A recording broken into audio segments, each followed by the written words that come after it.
Sigil, man, glad to get you. This is probably the busiest 17-year-old in the country right now. Well, Canada. So you're what? Are you Canadian? I'm from Canada. Oh, no way, man. Can't you hear my Southern accent? I'm from Georgia, man. Oh, nice. Yeah. So you live in Canada, huh? I thought you were like I mean, you probably should be in Silicon Valley by this time. But all right, so you are 17 years old, and just a brief glimpse of your profile. I noticed you're in a program, the M&T program at Wharton and Penn University. I just got in. So you just got in. Yeah. Well, might be heading. I mean, we'll see how well BitSwap goes.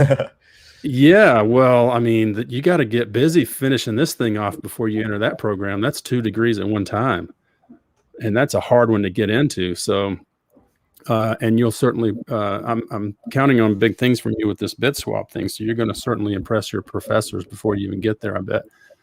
So, you know, we don't have to really talk too much about that, but you know, we've got Sigil here coming to you from the how should we put it? The BitSwap World Headquarters, which is probably somewhere in his parents' house, I guess, right? Yeah, I mean, it's weird to say parents' house because I've just lived at my parents' house my whole life, and I mean, I'm still 17, so I haven't moved out yet. I think that you usually do that when you're 18, right? Yeah, exactly. So, all right, so now let's talk about BitSwap. And most people listening to this probably know what it is, but just give me a brief, before we go into what your new white paper is, just give like a 20-second version of what it is. Yeah, so BitSwap is basically trying to solve the liquidity problem for BitClout. And I guess that was pretty controversial for the platform itself, in the sense that, like, wow, you can only deposit in money, right? Which is a big problem.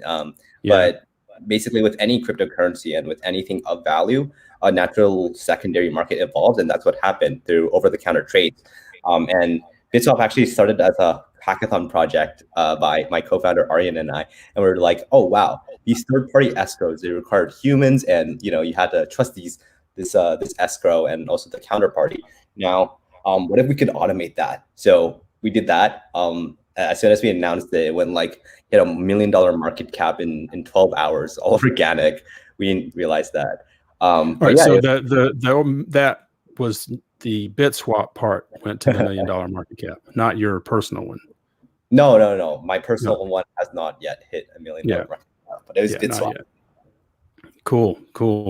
All right. So we all know we've got a liquidity problem. Everybody wants the off ramp. You've done this thing, the beta, which you've only done for like a week now, right? Yeah. So the beta, we built it in 6 days, and we just started testing it. And then one of our biggest insights was that the beta still required humans to interact with it, in the sense that, like, oh, I had to wait on the seller to, you know, send the BitClout, right? I had to wait on myself to, you know, click on sending like the Ethereum. But after testing, it was like, what if we just made transactions instantaneous? So that's where V1 comes in, where we designed it so that as soon as a buyer clicks on your sell listing, MetaMask pops up, signs it off, boom, you receive your BitClout instantaneously, and the seller gets paid instantaneously. Basically, there's gonna be a few second delay because of, you know, like gas and transactions. Yes. That's a goal. All right, so let's talk about this white paper. You just came out with it yesterday, and so you've gone through some significant leaps. You did the beta, required people to sort of coordinate offline in an OTC fashion and over-the-counter fashion, and then next phase is version 1 of BitSwap. And so that's partly what you really sort of released yesterday, right? Yeah.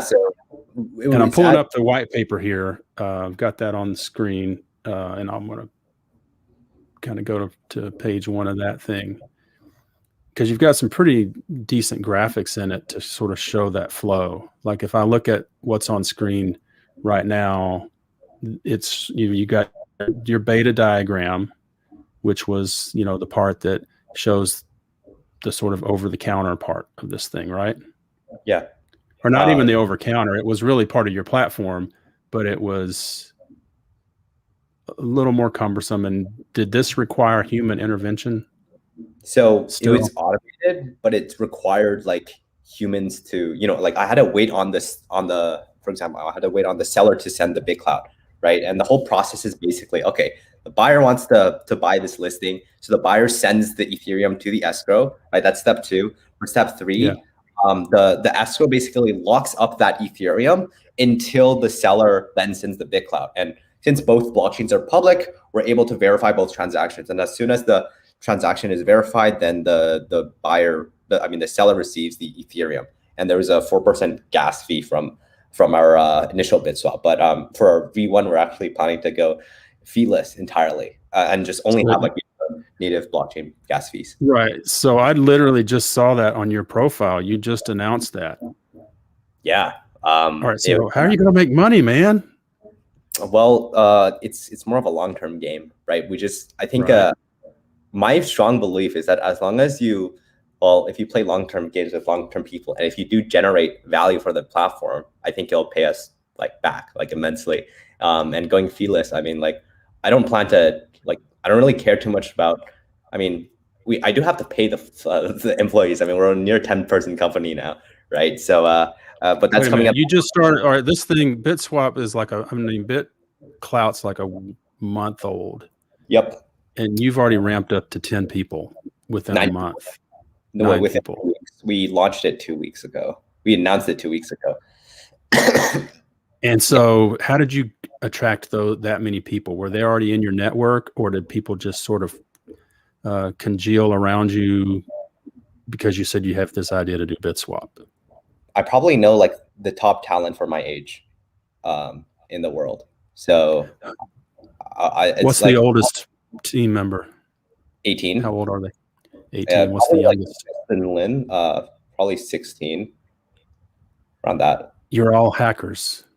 Well, some of us are hackers. Some of us are I have like Hugh. Hugh's really good content marketer, so he's doing that front. Right. Yeah, it's like what unique value proposition, and my framework for hiring is like, okay, can you do this? One is like do it better than me and also my co-founder, and then 2, like more efficient and in less time, right? And since like our opportunity costs are so high, then that results to it. And I still think that our team is under-talented meaning like we still can hire more people and like has a demand for that. Yeah. In other words, you guys have too much work to handle right now for the momentum you've generated.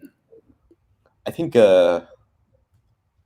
we were like handling it, though. Definitely like we're making the best use of our talent so far, and like they've been amazing team. And like I think it's interesting like setting up like team culture and standards, and like teaching people and how to like lead initiatives and take control, because like I don't need to worry about, for example, like our blog or marketing and stuff, because I have like my boy Hugh literally just drafts a plan and like take initiatives, and he leads it. Like everyone's kind of their own like CEO of our own thing, and that's like their biggest priority to do, which I kind of really like, and I think that's like pretty valuable to structure your team like that. Yeah, but I think you're going to be ramping up. You're probably going to need a really good human resources person pretty quickly, because you might have 150, 200 in another month or so. I mean, like we only like try and hire or like for anything like what we need, right? To be honest, like I mean, like whether it's like, oh, capital, whatever, we don't need capital because I can fund it out of my pocket. I mean, like BitClout, I like for background, I basically turned how much? I invested initially $150, which is like one BitClout. Now I have like around $500,000, a bit more than $500,000 in my BitClout wallet. So that's just going to directly fund the BitSwap development. And yeah, no, like I don't think like the short-term games of like taking fees or anything, or like any of that stuff would be like too important, since like, hey, we have money, we can fund the company, and like as long as we're generating value for the community, that's awesome. Cool. All right, so let's talk about version 1. We just kind of briefly went over the I'll go back to this screen. We basically just went over the beta. You gave a great synopsis of that. And I'm going to try to minimize this so I can see it. And I'll just kind of move down to the diagram for version 1. And without getting into the technical parts of the paper, you know, which is, you know, pretty well written, I thought, especially in the amount of time you've had. Here's the screenshot or the look at that. How long? Well, this is version 1. Sorry, my computer screen went black because I moved my cursor to the corner. All right, here we go. Number 1 now is on screen. Let's get the 20-second version of version 1 here. Sure, yeah. I can't see it though. Like I know it by heart. Oh, wait. That's my fault. I'm looking at my screen instead of what you're looking at. So here we go. 10 seconds here. Yeah, that's okay. I can start explaining, but basically for version, yeah. You want me to wait until it's up? Yeah. I'm getting confused because I have 2 computers going at once, and I'm trying to figure out which one I've got what on. There we go. That's what I wanted. Ooh, it's loading. Oh, there we go. Not temporarily.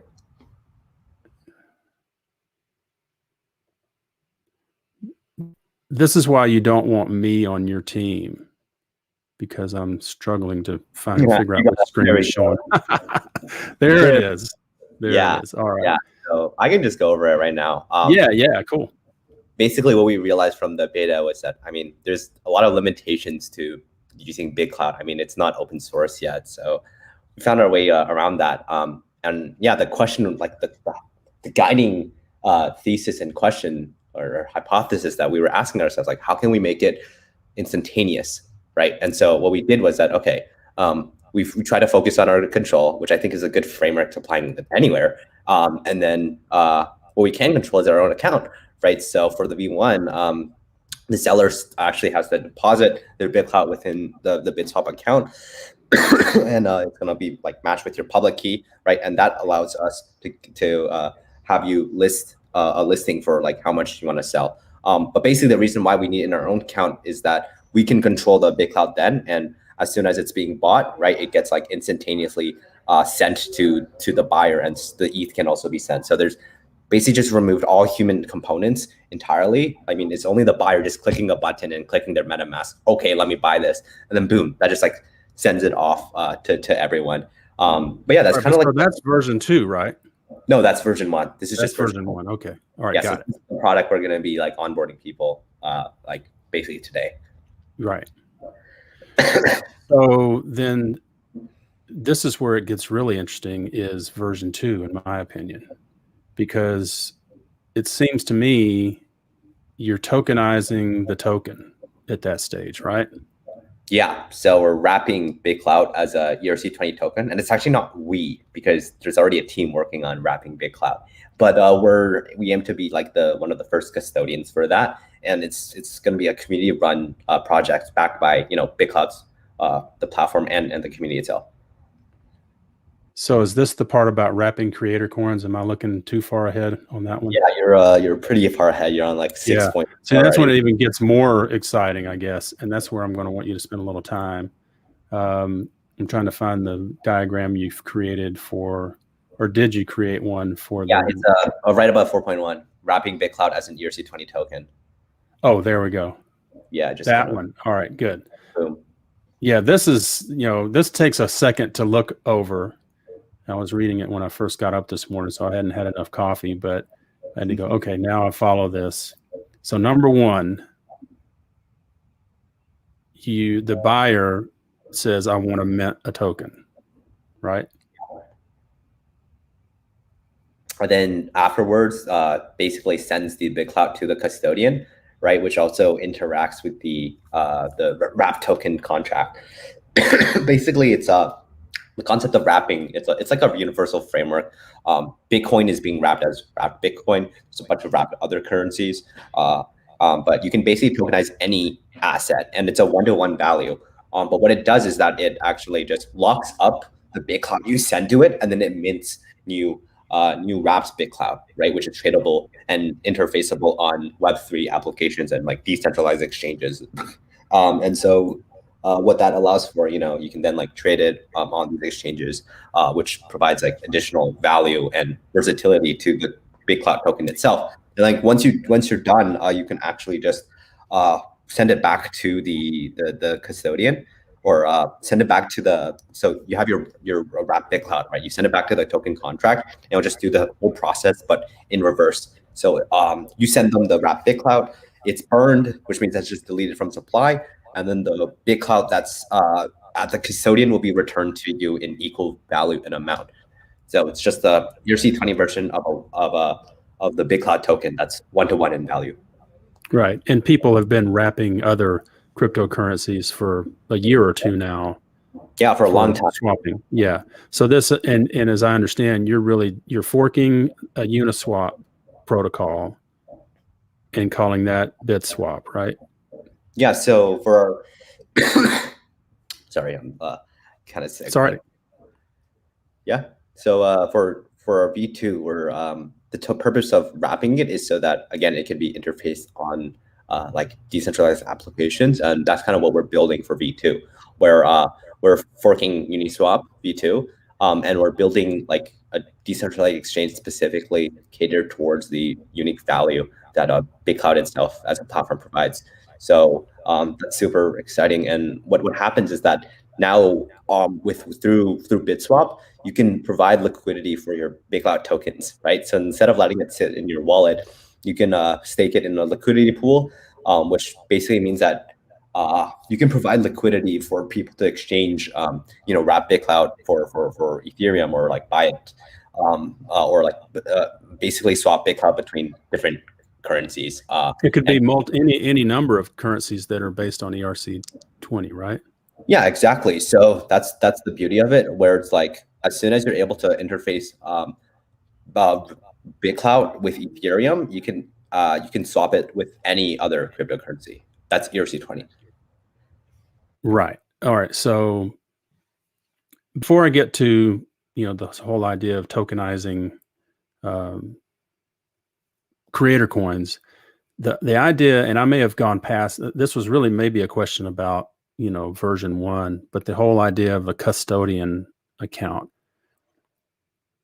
like how does that custodian thing work? Like in particular, when your account, as I understand it, you're setting up a BitSwap custodian account on BitClout. Yeah, that's a BitWrap. So you can see on the diagram at BitWrap would be our wrapper for different things. So we would actually just have it, like we wouldn't touch it, but it would just be automated and like tied with the smart contracts themselves. And then we just deploy that.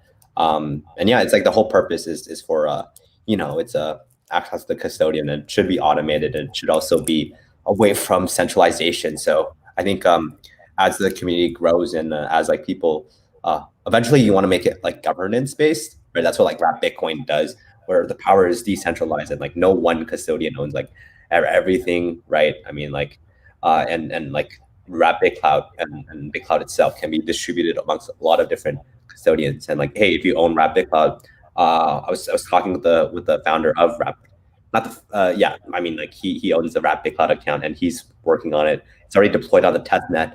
But yeah, no, like we're thinking of like a way for governance and allowing like the community themselves to select new custodians and yeah, like improve the token itself. So you've gone a long way really fast in that whole idea of creating a token with governance and all of that. Can you get to that point before you get to version 2 of BitSwap, or how does that sort of evolve into this? Is it a version 3 or? Oh, wrapping BitClout is kind of like works complementary with V2. It should be out April 28th, according to the Wrap BitClout founder agency. He's working on that. He has a team working on that. And again, it's also deployed on testnet so far. But yeah, they're refining how they're wrapping it to make it like adoptable across multiple custodians. And yeah, no, basically once that up, like we can like implement it with like V1. I mean V2, which we're still developing. So V2 would possibly be sometime early in May. I don't want to disclose when it will be out. We're not talking the end of the year type of thing, though. No. We're like, I mean, our mindset is like, can we ship something in a very short amount of time? I mean, sure. We don't know how things work. We just like, the thing is that like, I mean, the people who like on the BitSwap team, like they have like dev experience in like startups and stuff. So, but like we had never really had any like formal education and things. They're just like people who like, you know, follow their curiosity, just like learned and built like the coolest things. And so, yeah, no, like we're very bootstrappy, but aiming to, you know, like got a very fast pace. All right. So as not to harp too much on this custodian part, but this is where people get a little nervous whenever they're dealing with a custodian of their assets. Yep. How do you ensure that, so to speak? Is there a mechanism that you can employ that sort of through automation secures that BitClout as it's sent to this custodian account? Or is it just simply one more BitClout account that you or multiple team members have access to, and that one of you could just say, oh, I'm off with this money? You know, people want to know about what's the security there. Yeah, so it's kind of the opposite. It's not like, oh, multiple people have one account. Is that there are multiple accounts. So that's what, okay. Like the whole theme here is decentralization. And there's like incentive, obviously, to, you know, hold it and stuff. I think the accounts themselves, they wouldn't really be run by people. They'd just be run by code. And it's also like interfaced with like the smart contract itself. So it's like built in with that. And like so it becomes a DAO ultimately.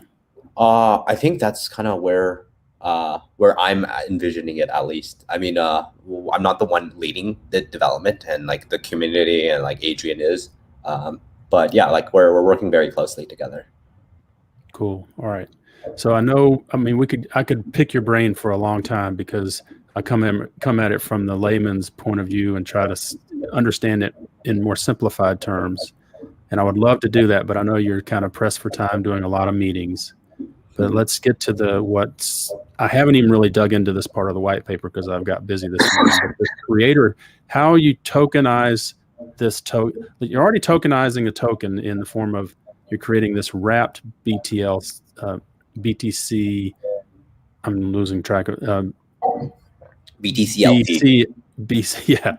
Now you want to tokenize individual creator coins, which are somewhat a tokenization of the BitClout token. Yeah, indirectly. I mean, it is worth BitClout tokens themselves. But the reasoning behind that, I mean, one of the reasonings, which I think is I outlined in 6.1, which is a creator dilemma, in the sense that like, yeah, we have this platform that's built for creators, but what's the point of it if, you know, like they can't sell their own token, right? I mean, there are like definitely going to be mechanisms and people developing ways to do that. Though the way it's designed, like I know that BitClout is often like called, you know, oh, it's a stock market for people, but it's not a stock market for people. Companies are traded on public exchanges, right? But these companies, they have proportional shares, right? There's like maybe 10 million shares distributed amongst like shareholders. But again, like there's a set amount of supply, and each has their own value, right? And you can't have like 110% of a company, right? But that's the thing with BitClout creator coins. It was just that coins are not traded. That's kind of like a misunderstanding, is that there's no trading of coins. The whole process is just bounded to a bonding curve, which is just like a mathematical formula, right? Like if I buy coins, if I buy someone's creator coin, it actually increases the supply and also increases the price. And if I know the supply, if I know then I can know the price. And if I know the price, I can know like the supply. It's just a function, right? But that's the issue, where it's that like, okay, let's say you have a bunch of your own coin, you want to just sell some, right? The fact that you sell some is that it doesn't just sell to anyone else. It's actually just burn out of supply entirely. And right. What that does is that it decreases the price and decreases the value for literally all of your shareholders. And also BitClout decided, let's implement a feature that notifies everyone that you sold your coin, which is like, I'm like, okay, sure, right? But like the community itself, it's kind of looked down upon to sell your own coin. And the way it's designed is like, wow, like why should all my shareholders lose value if I sell one Sigil coin, right? Like, I mean, like we can do better than that. Right. And I'm still on the side of the fence that says you should be liquidating some of your coin to underwrite your production or creation. And that's, so for instance, I think if I understood you right, you're going to be funding your company with your coin. So people will invest in, or stake their BitClout to your BitSwap account. And then, you need some capital to expend to run your company. Will you be liquidating a portion of that market cap in order to do that? Not really, no. I think I can I have like a lot of investments. I've probably invested in like a few hundred accounts on my personal account. I got it. So you would be liquidating, you'd be selling other people's coins to do that. Yeah. Okay. But only if I need to. I mean, I'm just like holding everything, and I already have like some Ethereum, and plus like, I mean, like burn rate, I'm very conscious of. But I think it's just like whatever you need, right? I mean, it just makes sense. If we don't need the money, then we liquidate it. So sure, but I still think people are investing in people or projects or artists or creators in a form of, I want to see them create and do better. And artists are stuck with, well, wait a minute, people are staking and wanting me to grow value, but I can't even sell what I've invested. So I've bought my own coins. Now I can't sell those, or I look like I'm rug pulling. Yeah. So that's where V3 comes in, where it's like, if we wrap creator coins, one, we make creator coins tradable, and two, we make it so that you can liquidate them, right? Because you can directly sell them to someone else, and it also doesn't decrease the supply, and it doesn't decrease the value of all of your shareholders. That's one of the unique value that V3 will provide. Though there's a lot more that we're going for that I don't think I'm going to disclose too much, but that's like the main problem. Like the white paper itself was more so outlining like how do we solve the liquidity problems present within BitClout. Sure. There's more plans for BitSwap itself. All right, you've piqued my interest, because I've always looked at this as like, why can't I just sell my coin to somebody else? Yeah, you can't. It keeps the market cap where it is. So that's what you're doing here. Yes, Sneaky sir. Little devil, man. All right. We're trying to solve problems for BitClout. Right, so you need to get the word out about that. Like you just kind of slyly said, okay, here's our white paper, folks. Number one, most people don't read white papers. And like, what are you doing marketing wise, or just to get the word out to say, hey, here's what we're really doing? Is it interviews like this? Is it Clubhouse? I mean, people need to know that. This is a significant deal, in my opinion. Yeah, I mean, I personally think that you just generate value itself will organically grow and organically spread. I mean, this podcast will definitely help, like spread the word out there. And I do have like talking with other people and have like interviews and stuff. So the fact that we're putting out the white paper there, I'm pretty confident there'll be breakdowns of the white paper. I already see posts I'm tagging it like, oh, yo, like here's some like takeaways and stuff, right? And like that's gonna spread the word. And I don't really have to focus too much on marketing, because I strongly believe that building a good product and solving problems will market itself, right? For example, like overnight, like that was all organic within our first 12 hours of hitting that $1 million market cap. And I think we're at 2 million now, so it's just going to keep I wouldn't say keep going. Like to be honest, I don't really care about coin prices. They're just like funky numbers to me. But they get you more followers. Yeah, I guess, though those are also funky numbers that I don't think well, I mean, maybe just more exposure is what I'm saying. Your clouts go farther and all of that. Your clout's bigger. So who's your competition? You have any competition? I mean, I know there's some people doing some things, but nothing like this involving Ethereum, smart contracts, token swapping, so to speak. Is anybody doing this? So I think in the competition, I mean, I saw Withdraw BitClout, which they actually just that that account doesn't exist anymore. Yeah, that's a whole different. I don't even want to equate Well, that. I'm not going to touch or commentate too much, but from the products that I've seen been shipping, they're just building our beta, but with our beta, but a bit different. It's Bitcoin and using Bitcoin. And is there anything? Using Bitcoin. Mm-hmm. What's that? With Withdraw BitClout used Bitcoin, which was like high transaction fees, maybe not as fast, and also relied on humans to do it manually. Sure. Like you can read their description was like, "Yo, we rely on. You might have to wait 2 hours because they're escrow." Also, with someone manually like looking at the stuff, which is like, that's not scalable, right? So I guess in the BitClout world, that was so last week, right? So to be honest with me, I just looked at their product. We also just like it took us like 30 seconds to kind of like get their API and start playing around with it. So security is an issue, which is why we're prioritizing that with our own product. But yeah, no, we're just it was like initially it was like, oh wow, competition. It was kind of like I personally got like really anxious.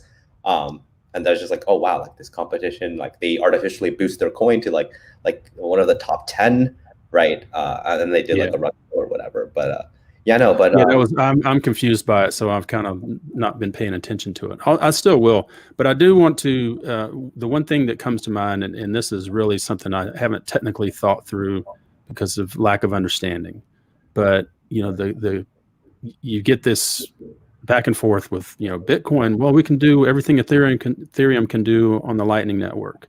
So talking about off ramping and doing some fun creative things like you're doing with Ethereum and wrapping and swapping, is there an equivalent in the Lightning Network? Lightning Network, Bitcoin's Lightning Network. Who I have yet to build familiarity with the Lightning Network.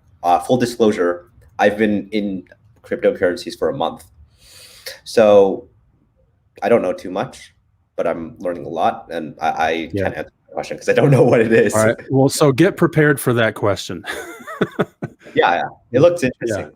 I'm pretty sure that you'll familiarize yourself rather quickly, but I think that's where you're going to find people in the Bitcoin world using Lightning Network and opening payment channels, which allows for settlement and speed. That's the argument I think you might be hearing. I kind of dabble in both sides of that fence, but not very deeply. So, but that's a question I think you're going to hear a lot of. Oh, that's really cool. This is really cool. I'm gonna look into it. Yeah. I'm sure you'll wrap your mind around it pretty quickly. So I'm glad I could help you a little bit. Yeah, thank you so much for that. All right, Sigil Wen, where can people find you?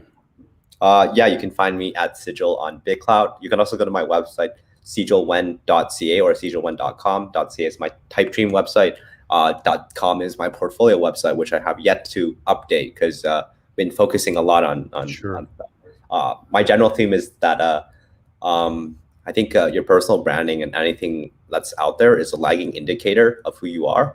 And if you're moving at a really fast pace, then your identity can shift extremely quickly.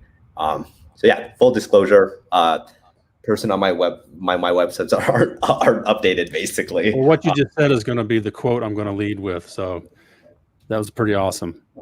Yeah. And it's Sigil. Yeah. Sigil. People say Sigil a lot, so I'm going to have to correct them on that. Man, I hope we can do this again. Maybe after V3 arrives or something, catch up with you. But this has been awesome, and all the best to you, and best of luck to your team. Yeah, thank you so much. Yeah, just hit me up anytime, and I'm very transparent about like what I'm working on, and you'll definitely see me around. Right on. Don't go anywhere.